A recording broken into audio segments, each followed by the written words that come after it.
During the semester, I read the book Piecing Me Together by Renee Watson, who has previously written books such as Some Places More Than Others, Ways to Make Sunshine, and Love is a Revolution.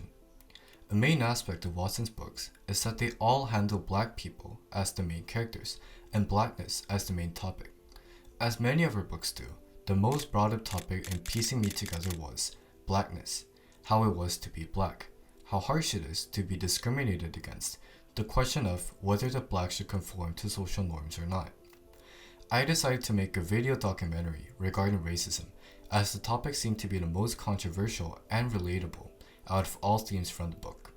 I deviated from the book's specific idea about racism and shifted the focus to society's direction to fight racism, how much society has progressed to be racially equal, how the media portrays the racially minor, and whether such portrayals are appropriate to fight against racism.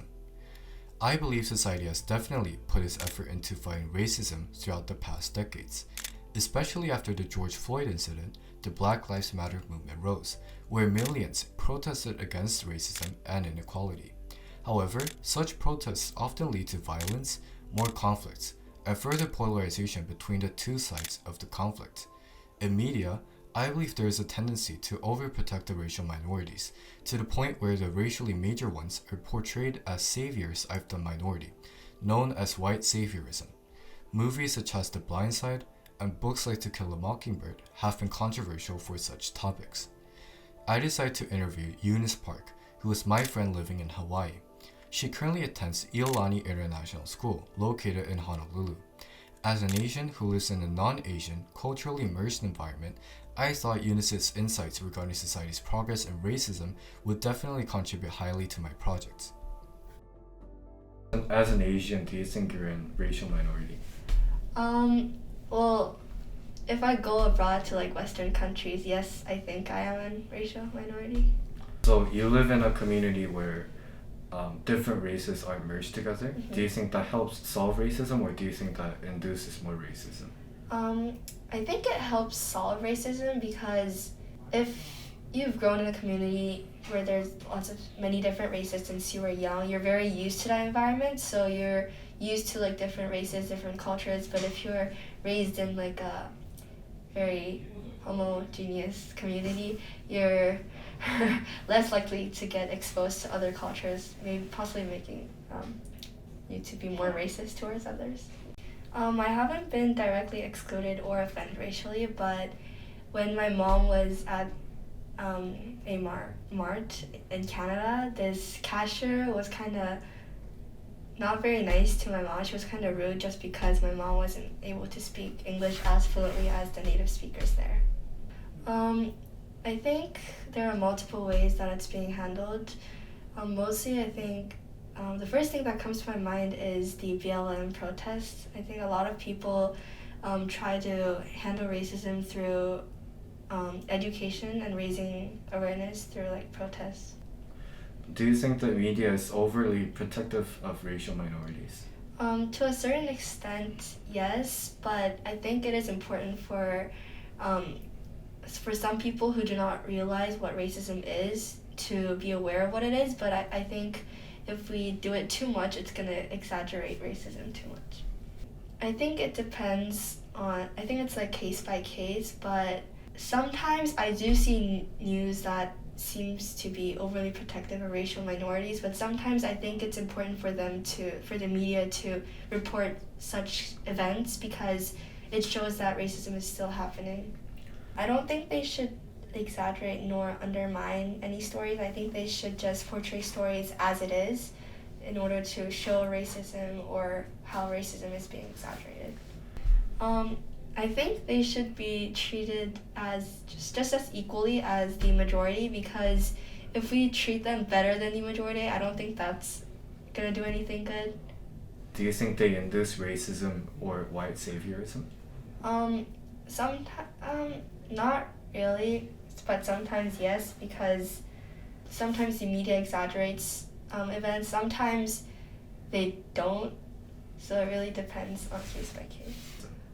I think education about anti-racism is definitely important, but if we do it again too much, it's going to result in exaggeration and racism, causing like very small things to be considered as racism and stuff. Do you think the concept of white saviorism is real? I think it was real in the past, but I don't think it's as real as people think it is these days. So, do you think white saviorism nowadays comes from the sensitive minds of racial minorities? Not necessarily, but I think there are definitely some cases when racial minorities feel like they're being excluded when they're actually not, by like very small things, but at the same time I think exclusion is also happening. If you were to give a set of tips for society to better treat racial minorities, what would they be? The best way to treat racial minorities is just to treat them as equally as the majority. I think that's the best way to reduce racism. Yeah. Something you said in the interview that I found interesting was how merging culture and race in fact helps solve racism. Before the interview, I always thought that merging races in fact induces racism, as it gives more chance for two or multiple races to make more friction. However, in the interview, Eunice pointed out how growing up in such merged communities help children and people realize racial and cultural diversity faster. I quickly learned from Eunice's words how merging culture and race is a great solution, especially for future generations to solve racism.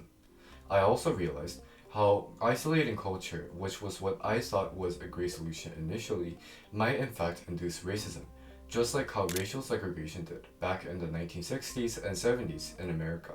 One of the things I disagreed the most at first during Eunice's interview was when she said that the accusation of racism in media and literature comes from the sensitive minds of the people, both the racial major and minor. Before the interview, I always thought that racial blames in media and literature was due to the media itself. I thought that what needed to be fixed was the media, and for it to be racially unbiased and equal. Eunice partly agreed to this, saying that part of the media actually includes true racism.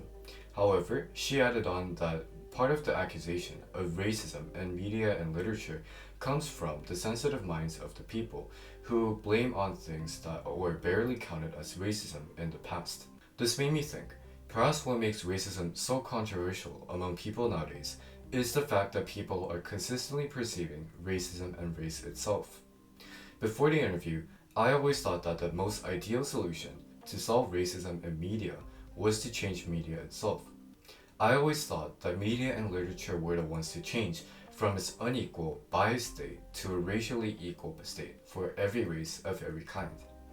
However, now that I encountered the topic in a deeper level after Eunice's interview, I realized how media and literature cannot be fit for every race for all the time. Comedy, entertainment, and debate will always drag down media and literature from its unbiased, racially equal state. However, I realized that what should change was how people nowadays perceive each other in terms of race. As Eunice said in her tips for society should learn how to see each other without color. Society should mature and become something that is more than skin tones and simple color. When I was preparing for the book discussion back before winter break, I encountered one of the talk shows from Bill Maher, who was a famous comedian and political commentator in America. In one of his shows, Maher discussed about what society should do in order for it to become less racially biased than nowadays. I would like to end this video with a part of his talk show. You're getting into this. Look, in conclusion, I just want to say America has done a lot of good things and a lot of bad ones, and the number one bad one with no close second is racism. It's a sorry history, and we're not done with it. And yet, black and white increasingly intermingle. We get to the finish line on race by just being with each other more. We don't need awkward. We need laughing with each other, finding out what's good about each other, befriending, intermarrying, enjoying somebody's company without thinking every minute, I'm with a person of color. You're with a person. You